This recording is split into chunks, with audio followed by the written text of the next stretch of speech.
मचिया ही बैठली सासु तो बहू हरी अरज करई बहू हरी अरज कर हो। सासु अजू हमरे लाल के मुड़नवा बीरन नाही आवै भी रन नाही आवलै हो। रही रही के सासु सोचिला औरो से रोइला औरो से रोइल हो।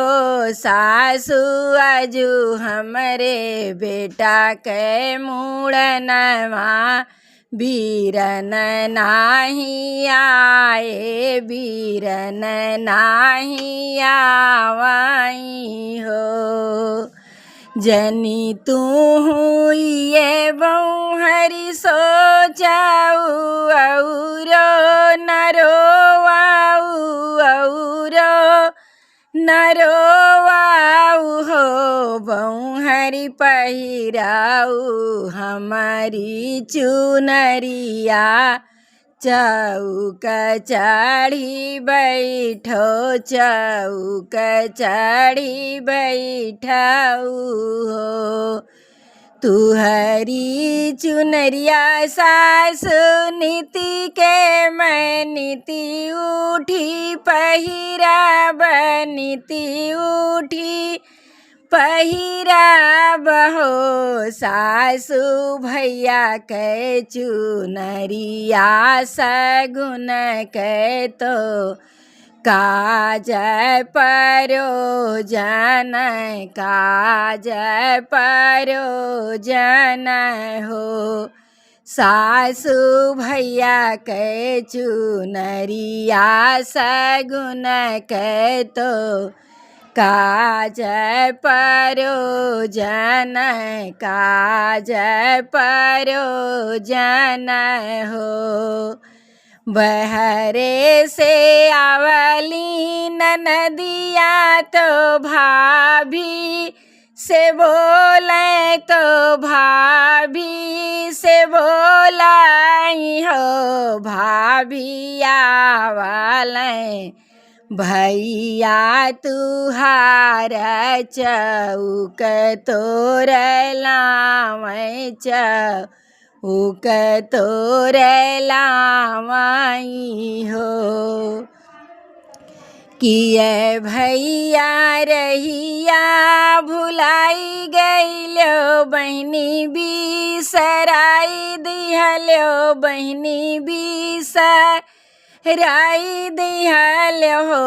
भैया कवन संकट तोहरे जियरा दियरी एतना कैल्यो आबेरी एतना कैलेऊ हो।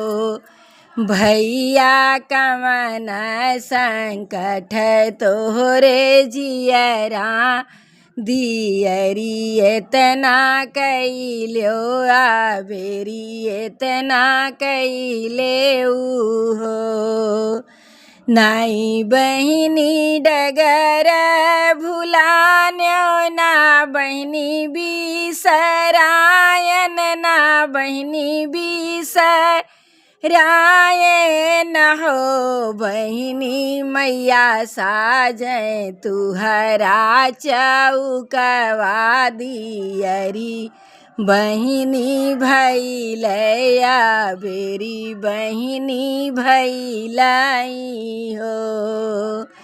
बेची देब तिरिया धनुषिया तो बाबा के घोड़वा तो बाबा के घोड़वा हो। बहिनी बेची देब सिर के पगड़िया घरा तोहरे आईबे इज्जती तोरे रखबई हो।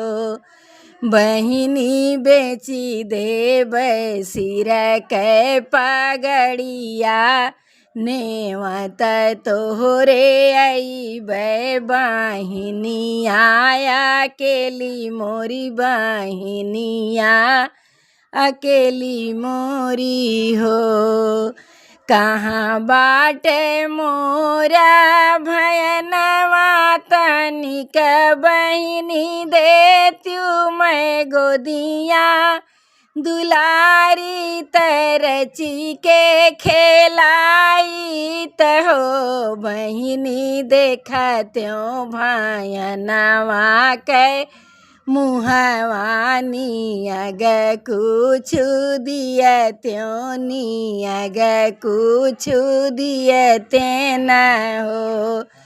बहिनी आजू मोरे भैने के मुड़नवानी अग कुछ दियते नियग कुछ दियते न हो।